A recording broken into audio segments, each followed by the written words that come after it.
그 다음에 우리에게 이제 이건 의미가 있는 거죠. 여러분, 우리도 부활한다는 거 아십니까? 그리고 죽음 이후에 삶이 있다는 거 아세요? 여러분, 영생이라는 거 또 한번 질문한다면 영생이 뭐예요? 하면 영원히 사는 거예요. 그거 말고 영원히 우리가 어떻게 산다는 거예요? 우리가 죽고 나면 무슨 일이 생기죠? 여러분, 여기에 대해서 제대로 아시나요? 주일학교 하루도 안 빠지고 다 다니신 분 계실 겁니다. 그렇죠? 예, 손들지 마세요. 질문할 거니까. 예. 제가 물어본다면 여러분 아실 수 있겠습니까? 청년부 예배 단 한 번도 빠지지 않고 오신 분들 아십니까? 아니요. 이런 얘기 할 기회가 없었어요. 그래서 오늘 부활절에 제가 알려드릴게요. 어떻게 되는지, 우리가 죽음 이후에 어떻게 되는지. 여러분, 우리는 육신을 가지고 있습니다. 이 육신은요 지금 죽습니다. 그렇죠? 누구든지 죽어요. 한 번은 죽을 수밖에 없습니다. 왜요? 그게 죄의 삭시라 그랬어요. 그래서 한 번은 우리는 죽어야 됩니다. 그런데 문제는요, 성경은 무슨 비유를 쓰냐면 이런 비유를 씁니다. 씨앗 비유를 써요. 여러분, 한 알의 밀이 땅에 떨어져서 죽으면 열매를 맺는다 그랬어요. 이게 무슨 말일까요? 형체가 달라지는 겁니다. 그렇죠? 여러분, 우리 콩 같은 거 한번 생각해 보세요. 콩은 이렇게 알로 되어 있잖아요. 근데 그게 땅에 떨어지는데 거기서 싹이 나와요. 뿌리가 되는 겁니다. 줄기가 나오는 겁니다. 여러분, 그렇게 식물이 되는 거예요. 여러분, 이 콩과 지금 화분에 심겨서 자라고 있는 이 식물과 이 연속성에 대해서 여러분 생각해 보셨습니까? 우리는 아무런 의심도 하지 않고 바라보지만 그 형태는요 달라도 너무나 다릅니다. 바로 성경은 이 비유를 쓰는 거예요. 우리가 죽는다라고 하는 것이 그 콩이 형태가 바뀌듯이, 그렇죠? 분명히 바뀌는 거예요. 완전히 바뀌어지는 겁니다. 마치 그 콩의 모습이 여전히 남아있으면 우리가 뭐 좀 알 수 있겠죠. 그러나 정말 그 콩의 모습은요 전혀 사라지고 없습니다. 그거랑 마찬가지라는 거예요. 우리가 죽고 나면 우리는 변화됩니다. 나중에 부활했을 때. 당장은 어떻게 될까요? 우리가 죽고 나면 부활하기 전까지 중간 상태가 있습니다. 그 중간 상태 동안에 우리 교단에서 믿고 있는 교리는 뭐냐면, 우리가 죽고 나서 바로 우리의 몸은 여기 있죠, 그렇죠? 육체는 여기 있지만 우리의 영혼은 하나님 곁으로 가는 겁니다. 그런데 그걸로 끝이 아니에요. 대부분 사람들은 여기서 끝이라고 생각합니다. 그래서 우리가 육신 없이 그냥 그 영적인 상태에서 하나님 옆에서 천국에서 살아간다라고 생각을 해요. 왜요? 극락도 그런 이미지고요. 그다음에 뭐 파라다이스니 뭐니 좋은 곳, 이건 다 그런 이미지예요. 다시 부활한다라는 이미지가 다른 세상에 없습니다. 그러니 우리도 그렇게 생각하는 거예요, 기독교인들도. 그런데 그렇지 않습니다. 성경의 증언은요, 우리가 다시 육체를 입은 부활을 할 거라는 얘기를 합니다. 우리의 영혼이 지금 중간 상태에서 하늘에 올라가 있어요, 그렇죠? 그래서 우리가 장례식 가서 뭐예요? 천국 가셨다 그러잖아요. 천국 환송 예배 하잖아요. 믿는 사람이 죽었을 때 천국 갑니다. 그러나 그걸로 끝이 아니라 그건 중간 상태예요. 그리고 나서 다시 부활이라는 게 있습니다. 우리 주님이 오실 때에 그 부활이 일어나는 거예요. 그래서 세상 끝이 내가 죽으면 끝이 아니라 주님이 오시면 끝나는 거예요. 그때 사람들은 다 부활합니다. 부활해서 어떻게 되느냐? 영원한 벌에 가는 사람이 있어요. 그 사람들도 육신을 입고 갑니다. 영벌에. 우리는요, 믿는 사람들은요, 자꾸 우리라고 해서 미안하네요. 여기 안 믿는 사람들도 있을 텐데, 믿는 사람들은요 부활을 한 다음에 그 육신을 가지고 우리 주님과 함께 영원히 왕노릇한다 그랬어요. 여러분, 우리는 부활체라는 새로운 옷을 입게 되는 거예요. 변형되는 겁니다. 여기 보세요. 아까 우리가 20장, 21장을 읽었는데 제자들이 예수님을 못 알아봅니다. 그렇죠? 왜 못 알아봤을까요? 예수님이 그 몸 그대로 오신 게 아니라는 거예요. 비록 못자국이 있었어요. 비록 창자국이 있었습니다. 그러나 그건 아마 도마에게 보여주시기 위함이었을 거예요. 예수님의 진짜 몸은요 변화되신 거예요. 그래서 너무나 가까이에서 대화를 합니다. 엠마오로 가는 두 제자도 그렇고 여기 갈릴리에서 만난 제자들도 그렇고 너무나 가까이서 얘기함에도 불구하고 그런데 못 알아봅니다. 그 형체가 달라지는 거예요. 우리가 부활할 때도 마찬가지입니다. 지금 몸에 장애를 입고 있건 아니면 지금 뭐 어떤 식으로 태어나셨건 이 생에 태어나신 몸 그대로가 아닙니다. 그럼 죽을 때의 몸 상태 그건 또 당연히 아니죠, 그렇죠? 우리 육신은 그냥 다 썩어지는 거잖아요. 누구의 몸이든. 새로운 몸을 입고 우리는 부활하게 되는 거예요. 예수님이 부활하셨듯이 우리도 바로 그 육신이라는 걸 입고 부활하는, 바로 그 육체를 입고 부활하는 그 부활을 우리는 믿고 살아가는 겁니다. 그게 우리가 믿는 부활이라고 하는 거예요. 당장은 우리의 영혼과 육체가 분리되어서 하나님 곁으로 가 있겠지만 그 영혼은 동일합니다. 연속적이래요. 우리의 그 아이덴티티가 바뀌는 게 아닙니다. 서로 못 알아보고 이런 걸 우리는 생각하지 않아요. 이 아이덴티티 그대로 갑니다. 그 콩이에요. 그 콩. 그 콩이 이렇게 나무가 되는 겁니다. 그 나무는 다른 거고 콩은 다른 게 아니에요.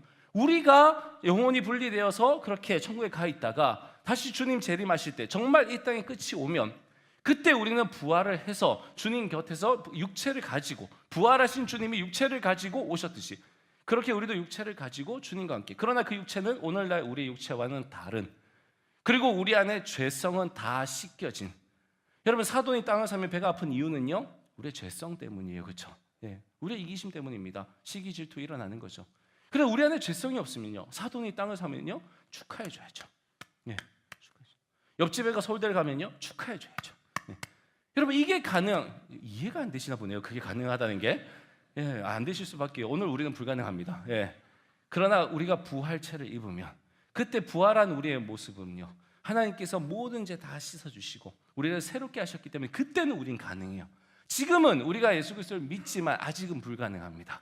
그러나 우리는 뭐예요? 노력하며 사는 거죠. 박수 칠 수 있도록. 성령 충만한 날은 박수 쳐주다가 성령 충만 떨어지면 또 박수 못 쳐주고 이제 이런 거예요. 그렇게 살다가 나중에는 이게 이제 이 고민이 끝나게 되는 겁니다. 여러분 이게 바로 부활이라는 것의 의미라고 하는 거예요. 자, 그 다음에 부활의 증거가 있었습니다. 여러분 부활이요 그냥 뜬 소문은 아니었습니다. 증거를 드릴게요. 첫 번째 빈무덤입니다. 이거 많이 들어보셨죠, 그렇죠? 빈무덤, 무덤이 비었다라는 거예요. 실제로 비었잖아요, 그렇죠? 이거는 그냥 메타포가 아닙니다. 실제로 무덤이 비었어요. 그것 때문에 난리가 난 거예요. 어느 정도 난리가 났느냐? 로마 군사들이 와서 얘기를 했단 말이에요. 지금 자기들이 묻혀 서고 있었는데 어찌된 이제 무덤이 비었습니다. 지금 얘기를 했어요. 그걸 대제사장들이 뭐라고 하는지 아십니까? 입막음이라는 걸 합니다. 마치 신천지인들이 입막음 하듯이 돈으로 하는 거죠, 돈으로. 어마어마한 돈을 주면서 뭐라고 얘기를 하냐면 제자들이 훔쳐갔다라고 소문을 내라라고 얘기를 합니다. 여러분 그러면서 이 로마 병사들 이 자기들도 사실은 지킬 의무가 있었는데 지금 자기 의무를 다 못한 거잖아요. 근데 군인이란 말이죠. 얘들도 벌을 받겠죠. 그런 것도 다 감해줍니다. 다 막아주는 거예요. 뒤를 다 봐주면서 정말 3대 4대 다 살 수 있는 그런 어마어마한 돈을 주면서 얘기하는 거예요. 제자들이 훔쳐갔다라고 소문을 내라. 그렇게 해서 이 경비병들이 소문을 내는 겁니다. 그게 성경의 증언이에요. 그렇게 증언을 했다라는 게 뭘 의미하냐면 실제로 무덤이 비었다라는 겁니다. 안 비었는데 빈 게 아니라는 거예요. 저게 팩트라고 하는 걸 증명하는 거죠. 그 다음에 제자들의 증언입니다. 성경의 내용이라는 거죠. 여러분 고린도전서 15장이랑 한번 펴보시기 바랍니다. 고린도전서 15장을 우리가 뭐라고 부르냐면 부활장이라고 합니다. 왜냐하면 사도 바울이 부활에 대해서 자세하게 설명해 놨기 때문에 부활장이라고 얘기를 해요. 자, 펼쳐 놓으시고 자, 보세요. 천사들, 그 다음에 제사장들, 로마 군인들, 제자들이 바로 이것에 대해서 다 증언을 했습니다. 그거는 성경 여기저기에 있는. 여러분 실제로 이렇게 예수님이 나타나셔서 보이셨다라는 거예요. 근데 어떤 사람들은 이거 망상 아니야? 환각 아니야? 라고 얘기를 합니다. 여러분 500명에게 동시에 환각작용이 일어나가지고 한 사람이 보일 확률이 얼마나 되겠어요? 있을 수 없습니다. 환각이 아니에요. 500명이 일시에 봤다라고 얘기를 하잖아요. 여러분 이게 바로 예수님께서 나타나신 모습이고 제자들의 증언입니다. 그 증언을 가지고 제자들도 소망을 품고 나아갔다는 거예요. 그 다음에 역사적인 경험을 좀 들 수 있습니다.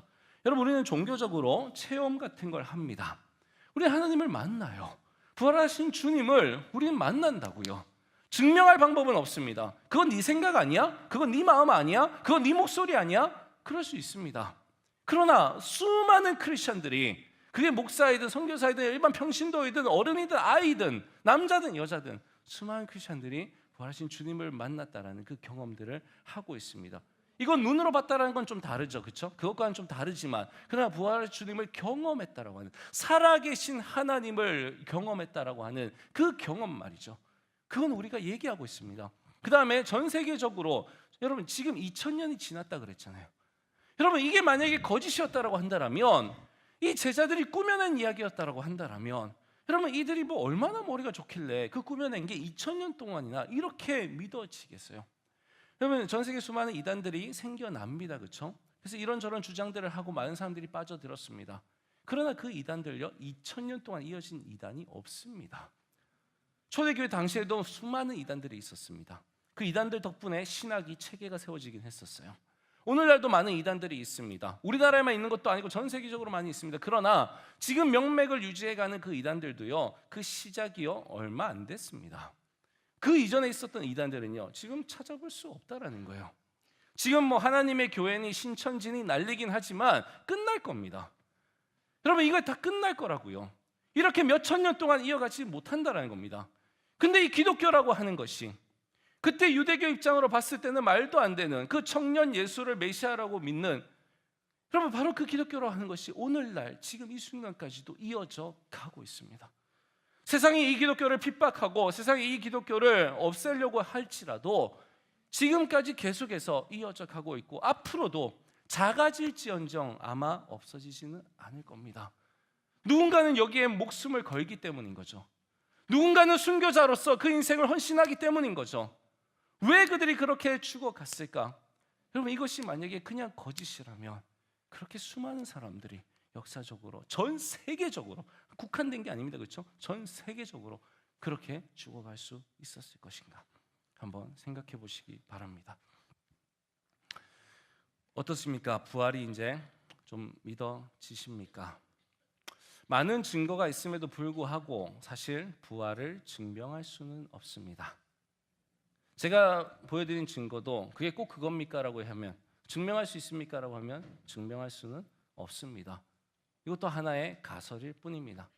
마치 창조론이라고 하는 것이 여전히 진화론과 함께 논란이 되어 있는 것처럼, 왜냐하면 그것이 증명될 수 있는 문제가 아니기 때문인 거죠. 그래서 창조가 믿음의 문제라고 하듯이 부활도 믿음의 문제입니다. 부활이라고 하는 사실이 얼마나 팩트인가 충분히 보여드렸다고 생각합니다. 그럼 이제 저 팩트를 내가 믿을 것인가 말 것인가, 저걸 팩트라고 생각할 것인가, 아니면 여전히 그럼에도 불구하고 아닌 것 같아, 누군가 꾸민 것 같아, 저 소설인 것 같아 라고 생각하시든지 여러분들은 선택하셔야 됩니다. 제자들과 함께 이 부활을 전하며 다니시든지, 아니면 이 부활에 대해서 뭐 그럴 수도 있지만 그냥 방관하고 계시든지, 아니면 이 부활을 얘기하는 사람들, 야 무슨 말도 안 되는 소리 하고 있어, 박해를 하시든지, 여러분들 아마 이 세 가지의 위치에 서셔야 되실 것입니다. 우리는 선택을 해야 합니다. 저는 모쪼록 여러분들이 이 자리에서 오늘 이 예배 동안에 선택하셨으면 좋겠습니다. 왜냐하면 하나님께서 그 선택을 기다리고 계시기 때문입니다. 정말 부활이 믿어진다면, 이 가운데 정말 믿어진다면, 제가 제목이 정말 믿으시십니까잖아요. 정말 믿어진다면 그럼 방관자의 자세로 살지는 마십시오. 왜냐하면 여러분, 믿어지는 건 은혜입니다. 안 믿어지는 사람들이 있어요.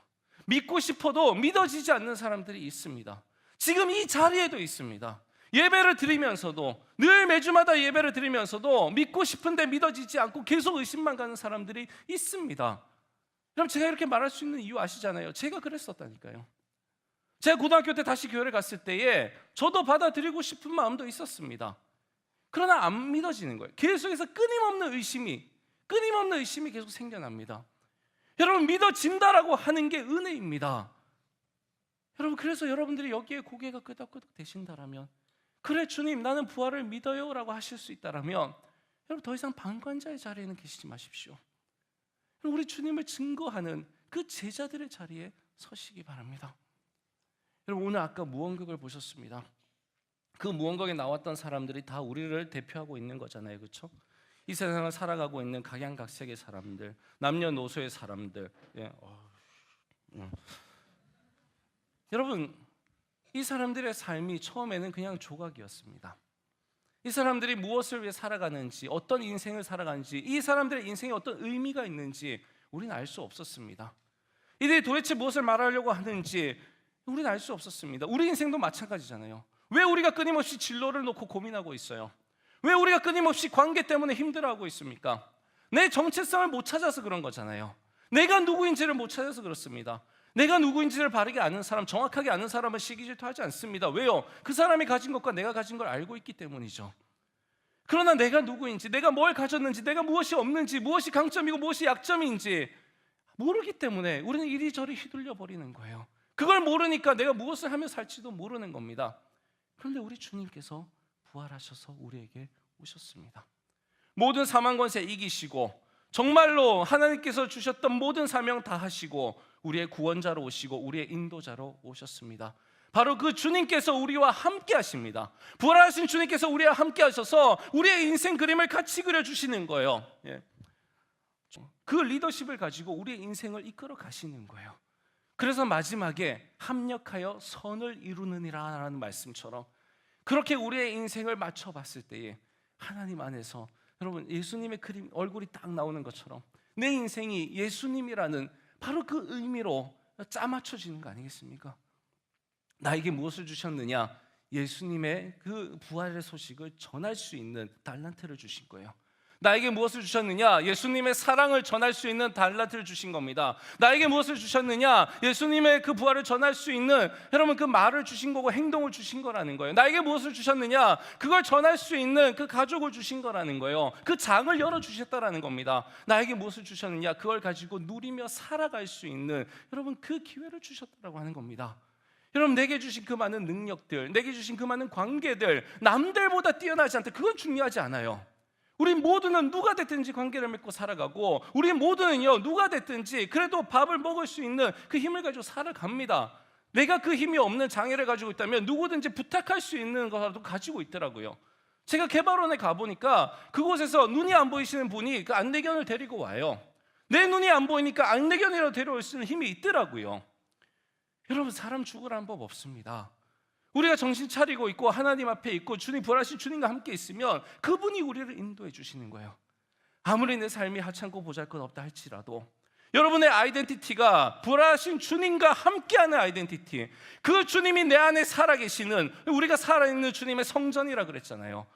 여러분 그 아이덴티티 가지고 살아가신다면 부활하신 그 주님의 능력이 나의 능력이 될 것이요 그 주님의 인도하심이 내 삶을 인도해 갈 것이라는 걸 믿으시기 바랍니다. 그걸 정말로 믿는다면 더 이상 방관자의 자리에 있지 마시기 바랍니다. 제자의 자리에 서십시오. 여러분 그래서 어떻게든 웅변적으로 전하시든 아니면 잡담으로 전하시든 몸으로 전하시든 무엇이 됐든 여러분 부활하신 주님의 그 사랑을 전할 수 있는 우리 모두가 되시기를 간절히 축원합니다. 기도하시겠습니다.